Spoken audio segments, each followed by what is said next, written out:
गणेशाय नमः। ओम गणेशाय नमः। ओम गणेशाय नमः। ओम नमः शिवाय। ओम नमः शिवाय। ओम नमः शिवाय।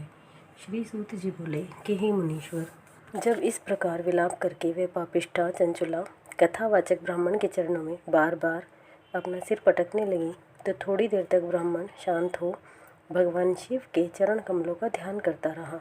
भगवान शिव की शरण में उस पापिष्ठा को आया देखकर वह प्रसन्न हुआ और मंद मंद मुस्कुराता हुआ बोला कि हे देवी, इस प्रकार रुदन करने से कोई लाभ नहीं है। भगवान सदाशिव की तुझ पर महती कृपा है, जो उन्होंने तुझे समय पर ज्ञान दिया है। अधीर मत हो और मेरी बात ध्यान से सुन। जब शोक को त्याग कर पापिष्ठा चंचुला बैठ गई तो ब्राह्मण बोला कि हे द्विजय, आशुतोष भगवान की कीर्ति बड़ी विमल है। शिव नाम के श्रवण मात्र से पापी जनों के समस्त पाप स्वतः ही नष्ट हो जाते हैं। तू निर्भय होकर भगवान शिव के चरण कमलों का आश्रय ग्रहण करके उनकी निर्मल कथा से ही तेरे पापी मन में अब ज्ञान उपजा है। तेरी पाप में बुद्धि का विनाश हुआ है। अब तू अपने जन्म जन्मांतरों के पापों को नष्ट करने के लिए श्री शिव महापुराण की कथा का श्रवण कर। इससे सुंदर और सहज अन्य कोई उपाय नहीं है। भगवान शिव के द्वारा रचित इस महापुराण के फलों की देवता भी वर्णन नहीं कर सकते। इसके श्रवण करने से मन निर्मल हो जाता है, पापों का नाश जड़ मूल से हो जाता है। भगवान शिव के चरण कमलों की प्रीति होती है। आदिदेव महादेव माता पार्वती सहित श्रवण करने वाले के हृदय में विराजते हैं।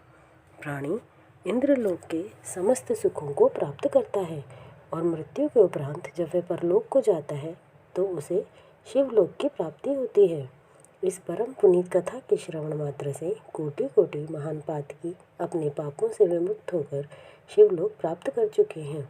अतः हे महाभागे, तू मेरे कथन पर अटल विश्वास करके अपने मन को शिव चरणों में लगा दे। अपने मन को शुद्ध करके अपने पापों को जड़ मूल से नष्ट करने के लिए इस महापुराण का श्रवण कर। हे सुनैने, भगवान शिव इस समस्त सृष्टि के आधार हैं। वे ही समस्त जीवों के सृजनहार, पालक और हंता हैं। उनकी माया के वशीभूत होकर ही प्राणी जीवन भर भटकता रहता है। संसार के मोह में फंसा प्राणी पशु के समान होता है। जो प्राणी अपनी इंद्रियों का निग्रह करके अपने चित्त को भगवान शिव की भक्ति में लगा देता है, वह संसार के मोह जाल से मुक्त हो जाता है। उसके समस्त पाप स्वतः ही नष्ट हो जाते हैं और अंत में मोक्ष को प्राप्त करता है। इस प्रकार उस पापिष्ठा ब्राह्मणी चंचुला को शिव कथा का महत्व समझाकर वह परम शिव भक्त ब्राह्मण चुप हो गया। उसके मुख से भगवान शिव के चरणों में अपनी मुक्ति का उपाय जानकर पापिष्ठा चंचुला प्रसन्न हो गई। हर्ष के कारण उसके नेत्रों से जल गिरने लगा। वह कृतज्ञता पूर्वक ब्राह्मण के चरणों को स्पर्श कर अति प्रसन्नचित्त और मृदु वचन कहने लगी। हे मुनि, आप धन्य हैं। भगवान शिव की आप पर असीम कृपा है। इसके ही कारण आपके हृदय में इतना ज्ञान भरा हुआ है। आपके इन वचनों ने मुझे उबार दिया है। आपके मुख से शिव कथा को श्रवण कर मैं कृतार्थ हो गई। मेरे पापी मन में ज्ञान उपजा है। अब आप ही मेरा उद्धार करें। मैं आपके ही श्रीमुख से शिव महापुराण की कथा को श्रवण करना चाहती हूँ। श्री सूत जी बोले कि हे ऋषिश्वरों, ऐसा कह चंचुला शिव महापुराण की कथा श्रवण करने के लिए उसी शिवालय में उसी शिव भक्त ब्राह्मण की सेवा में रहने लगी। वह परम तपस्वी द्विज नित्य शिव पुराण की कथा कहने लगा। इस प्रकार चंचुला ने उसे तीर्थ क्षेत्र में रहकर शिव महापुराण की अमृतमयी कथा का पान किया। भगवान शिव की इस पावन कथा को सुनने से उसके मन में पापों के समस्त विकार नष्ट हो गए और उसका चित्त शुद्ध हो गया और वह मन ही मन शिव चरणों का ध्यान करने लगी। नित्य वह तीर्थों में जाकर स्नान करती, सदैव मुख से शिव नाम का उच्चारण करती रहती। उसने जटाएं बढ़ा ली, वल्कल वस्त्र धारण कर लिए, शरीर पर भस्म लगाई और रुद्राक्ष की माला पहनी। इस स्वरूप में दीर्घ काल तक रहकर उसने उपवास किया और स्वल्प आहार करते हुए शिव महिमा का पाठ किया। उसकी भक्ति से शीघ्र ही भगवान सदाशिव संतुष्ट हो गए।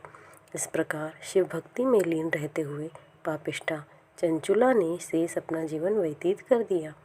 समय आने पर उसने शिव चरणों में ध्यान लगाए हुए अपने शरीर का त्याग कर दिया। उसकी जीवात्मा को शिवलोक ले जाने के लिए भगवान शिव के गण आए। चंचुला ने शिव भक्ति के कारण मरते ही दिव्य शरीर प्राप्त किया और तब वह दिव्य वस्त्र और आभूषणों को धारण करके शिवलोक में गई। वहाँ उसने भगवान शिव के साक्षात दर्शन प्राप्त किए। उसने देखा कि भगवान त्रिलोचन शंकर की सेवा में ब्रह्मा विष्णु अनेक देवता रत थे। भगवान शिव करोड़ों सूर्यों की प्रभा से आच्छादित थे। गणेश, वीरभद्र, नंदीश्वर आदि उनकी उपासना कर रहे थे। भगवान अपने विभिन्न रूपों में दर्शन दे रहे थे। उनके वामांग में परम तेजस्विनी माता पार्वती विराजमान थी। भगवान महेश्वर ने उन दर्शनों को कर चंचुला बड़ी प्रसन्न हुई। भगवान शिव और पार्वती ने चंचुला की भक्ति से प्रसन्न होकर अपने पास आसन दिया। चंचुला माता पार्वती की सखी के रूप में रहने लगी। भक्ति के प्रबल प्रभाव से चंचुला में शिवलोक में वह परम पद प्राप्त किया जो देवताओं को भी दुर्लभ है। ओम नमः शिवाय।